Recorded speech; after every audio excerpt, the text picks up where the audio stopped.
Hello students, I am Amit Goyal, faculty of St. Andrews Institute of Management and Technology, Gurugram, Department BBA, Semester 2. Now I am studying about the merit and demerits of the mean, median and mode. This is a theoretical portion of your course, Unit 1, Merit and Demerits. Exam में हमारे पास question आता है कि merit and demerits बताइए mean median mode की। तो आपको इसमें दोनों ही चीज़ एक्सप्लेन करनी होगी step by step. First of all mean की डेफिनेशन, देन मेरिट्स के जितने पॉइंट्स आप लिखोगे, देन उसके बाद डीमेरिट्स, उसके क्या क्या हमारे पास डिसएडवांटेज है। मेरिट एंड डीमेरिट्स को हम एडवांटेज डिसएडवांटेज आएगा तो भी ये क्वेश्चन लिखना है सेम एज इट इज़। देखिए इसमें क्या करेंगे, सबसे पहले हमारे पास लिखा है मीन। द अर्थमेटिक मीन और simply mean of the sample is the sum of the simple value divided by the number of item in the sample. Basically हम इसको एवरेज बोलते हैं। एवरेज मीन्स वही sum of observation upon number of observation. आपके पास जितने भी samples given हैं, जितने भी ऑब्जर्वेशंस गिवन है, वो सारी ऑब्जर्वेशंस को क्या करना है, आपको डिवाइड करना है नंबर ऑफ ऑब्जर्वेशन से। जितनी भी ऑब्जर्वेशंस होगी, डिफरेंट डेटा होता है हमारे पास, उसके लिए हमें उसके बाद हम क्या करेंगे, जितना भी डेटा हमारे पास गिवन होगा, इंडिविजुअल वैल्यूज़ गिवन होगी, उन सबको हम डिवाइड कर देंगे नंबर ऑफ ऑब्जर्वेशन, कितने ऑब्जर्वेशन हैं वो उससे। आगे आता है merits of arithmetic mean. Arithmetic mean का बेसिकली क्या मेरिट्स हैं, क्या फ़ायदा है अर्थमेटिक मीन का। Arithmetic mean rigidly defined by the algebraic formula. Arithmetic mean को हम एक पर्टिकुलर फार्मूला है हमारे पास, हम उसको फाइंड आउट कर सकते हैं, जैसे sum of observation upon number of observation, that is a simple algebraic formula of the arithmetic. It is easy to calculate and simple to understand. इसको कैलकुलेट करना ईजी होता है। बेसिकली छोटे क्लासेस में भी इनको बता देते हैं, 7th 8th में मीन मीडियन मोड के बारे में डिस्क्राइब करना स्टार्ट कर देते हैं, और ग्रेजुएशन लेवल पे इसको काफ़ी अच्छा डिस्क्राइब किया जाता है। मीन मीडियन मोड के डिफरेंट मेथड्स होते हैं, ईजी होता है कैलकुलेशन में, सिंपल टू अंडरस्टैंड। इसको समझना ही बहुत आसान है, किस तरह से इसको कैलकुलेशन करते हैं, या इसको अंडरस्टैंड करना में प्रॉब्लम नहीं होती। It based on all observation and it can be regarded as representative of the given data. Basically अगर हम बात करते हैं मीन की, mean is the value which is based on all the observation. Means जो mean आता है हमारे पास, जो मीन का आंसर आता है, वो सारी वैल्यू उस पर बेस्ड होती हैं। और दूसरी बात, it is regarded as representative of the given data. Means अगर हमने मीन के बारे में पता है तो हमें सारे डेटा को पढ़ने की ज़रूरत नहीं है, हम मीन के अकॉर्डिंग भी उसका आंसर ईजिली निकाल सकते हैं। बेसिकली मीन जो है वो सारे डेटा को रिप्रेजेंट करता है। आप वो सारे डेटा को ना पढ़ के हम सिर्फ मीन को पढ़ते हैं। It is capable of being treated mathematically और hence it is widely use in statical analysis. Mathematics में, स्टैटिक्स में, और इसका बहुत ज़्यादा यूज़ है मीन का। ये मैथमेटिकली ट्रीट करते हैं हम इसको, मतलब मैथमेटिकल फार्मूला से हम इसका आंसर निकालते हैं। और स्टैटिक्स में काफ़ी कैलकुलेशंस में, मीन्स स्टैटिक्स को पढ़ते हैं जब हम, तो उसमें काफ़ी कैलकुलेशंस में मीन का यूज़ होता है। Arithmetic mean can be computed even if the detailed distribution is not known but some of the observation and number of observation are known। अगर हमें डिटेल नहीं गिवन है, मीन्स हमें जो भी हमारे पास आइटम्स हैं उसकी डिटेल गिवन नहीं है, तो हम क्या करते हैं, जितनी भी ऑब्जर्वेशन हमें गिवन है या नंबर ऑफ ऑब्जर्वेशन गिवन है, उनका यूज़ करके भी हम अर्थमेटिक मीन को पढ़ सकते हैं। It is least affected by the fluctuation of sampling. Means अगर इनकेस हमने कैलकुलेशन कर ली है, मेरिट उसके अर्थमेटिक मीन निकाल लिया है, और हमारे डेटा में कुछ पार्ट्स में चेंजेस हो जाए, तो इस मीन पर ज़्यादा इफेक्ट नहीं पड़ता। मीन्स में इतनी जल्दी मीन्स का नंबर ऑफ ऑब्जर्वेशन की फ्लक्चुएशन पर इफेक्ट कम पड़ता है। ठीक है, अब हम पढ़ेंगे इसके demerits. See demerits of arithmetic mean, it can neither be determined by the inspection or by graphically location।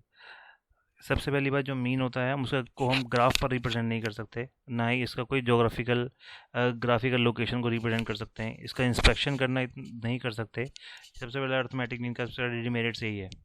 दूसरी बात, डिपेंड भी करता है कि हमारे पास जो डेटा है वो किस तरह से इंक्रीज़ हो रहा है, किस तरह से डिक्रीज़ हो रहा है। अगर हमारा डेटा बहुत ज़्यादा फ्लक्चुएशंस होती हैं तो हमारे मीन में भी फ्लक्चुएशन ज़्यादा ही होती हैं। Arithmetic mean can not be computed for quantitative data, qualitative data like data on intelligence, honesty and smoking habit, etc. Arithmetic mean is only calculated the numerical values, or but it is not calculated the qualitative value। qualitative data से इसका कोई लेना देना नहीं है। अगर हमारे पास numerical values होंगी तो ही हम इसको कैलकुलेट कर सकते हैं, अदरवाइज नहीं। Arithmetic, it is too much affected by the extreme observations and hence it is not adequate present data consistent of some extreme points। Basically क्या है कि अगर हमारे पास लेट सपोज 10 ऑब्जर्वेशंस हैं और 10 ऑब्जर्वेशंस में से 4 ऑब्जर्वेशंस की वैल्यूज़ बहुत ज़्यादा है तो उसका उस पर ज़्यादा इफेक्ट पड़ता है मीन पे, और जिनकी वैल्यूज़ लेस है उनका इफेक्ट कम पड़ता है। लेट सपोज एक कंपनी के अंदर हमारे पास 100% हैं, 100% में 10% की सैलरी तो मोर देन लाख रुपीज़ है, और बाकी 90 जो वर्कर्स हैं उनकी जो सैलरी है वो बहुत कम है, मीन्स लेट सपोज 5000 10,000 के अराउंड है।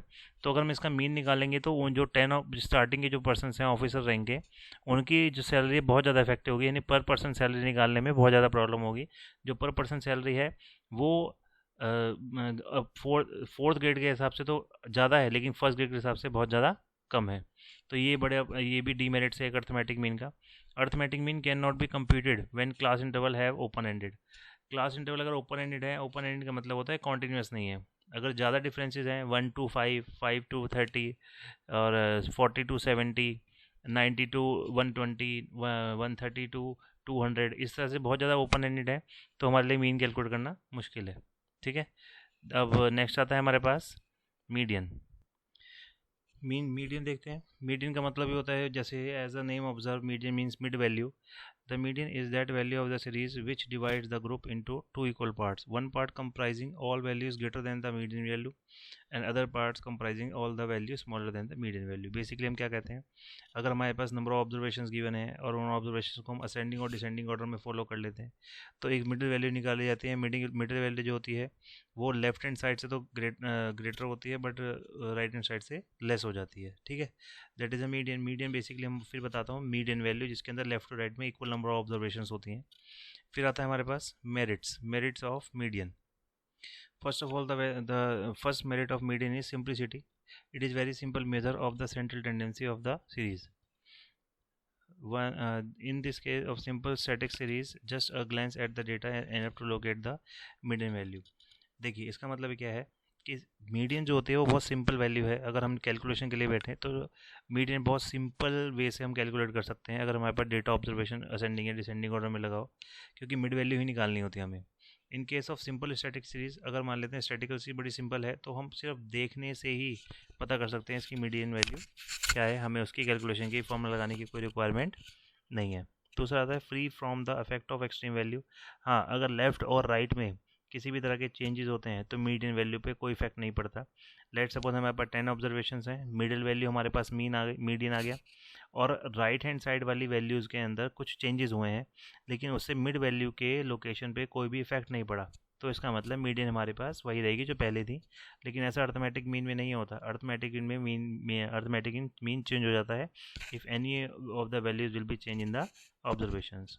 Next is certainty is another merits of the median value are always a certain specific value in the series।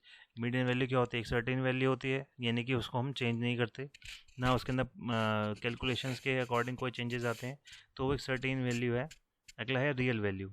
Median value is a real value and is better representative value of the series compared to the arithmetic mean। Basically अगर हम बात करें median, तो median जो होता है वो mean और एवरेज से ज़्यादा रियल वैल्यू होती है। उसका मीडियन का representation as compare to median से ज़्यादा अच्छा होता है।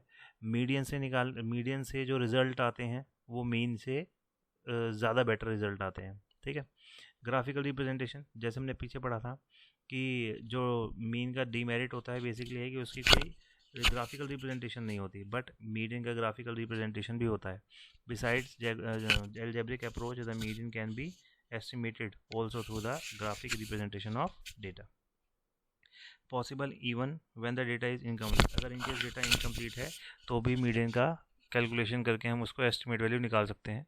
Median can be estimated even in the case of certain incomplete series। it is enough if one knows the number of item and middle item of the series। Means अगर data incomplete है तो भी हम उसकी calculations कर सकते हैं, calculation में उसमें कोई भी इफेक्ट नहीं आएगा। these all are the merit of medians। now continue with the demerits of median। see, these are the demerits of the median। first of all, lack of representative character। median fails to be A representative measure in the case of such series, the different value of which are wide apart from each other. Means अगर data हमारे पास बहुत ज़्यादा differences वाला है तो median निकालना थोड़ा problem हो जाती है. एंड ऑल्सो मीडियन ऑफ और limits representative character as it is not based on all the item in the series. Means अगर एक वैल्यू हमारे पास बहुत मतलब वैल्यूज़ में बहुत ज़्यादा फ्लक्चुएशंस हैं, इसका मतलब ये वैल्यूज में बहुत ज़्यादा फ्लक्चुएशन है तो हमें डेटा को रिप्रेजेंट करने में प्रॉब्लम आती है. Unrealistic when the median is located somewhere between the two middle value. अगर इन केस हमारे पास number of observation even numbers में है तो इसका मतलब हमारी जो मिडिल वैल्यू है वो दो वैल्यूज आएंगी. ठीक है. It remains only an approximate measure, तो इसको हम अप्रॉक्सीमेट मेजर बोलेंगे, एग्जैक्ट वैल्यू नहीं होगी. नेक्स्ट हमारे पास lack of algebraic treatment. Lack of algebraic treatment का मतलब होता है arithmetic mean is capable of the further algebraic treatment but median is not.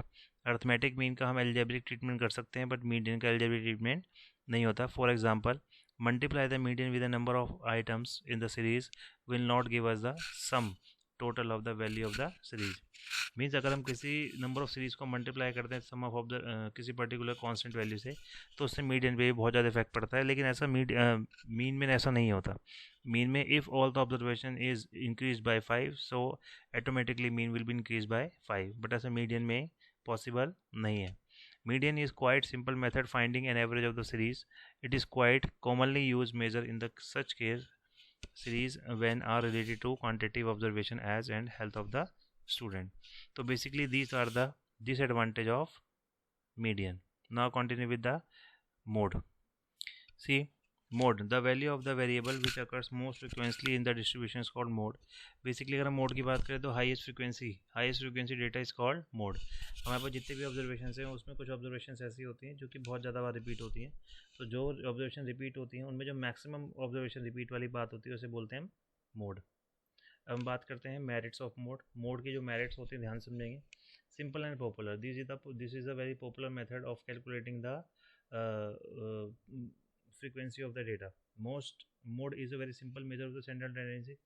Sometimes just add the series is enough to locate the model value. Because of its simplicity is a very popular measure of the central tendency. Basically अगर हमारे पास data distributive data given है, number of individuals data given है और हम क्या करते हैं उसके अंदर जो नंबर सबसे ज़्यादा बार रिपीट हो रहा है, सबसे ज़्यादा बार नंबर जो रिपीटेशन है वो हमें दिख ही जाता है, तो that is called mode.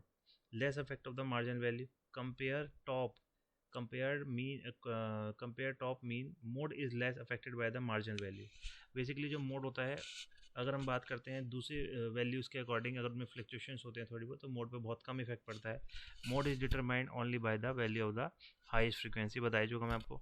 Graphical representation, जैसे मीन का ग्राफिकल रिप्रेजेंटेशन पॉसिबल नहीं है, मीडियन का पॉसिबल है, इस तरह से मोड का भी ग्राफिकल रिप्रेजेंटेशन पॉसिबल है.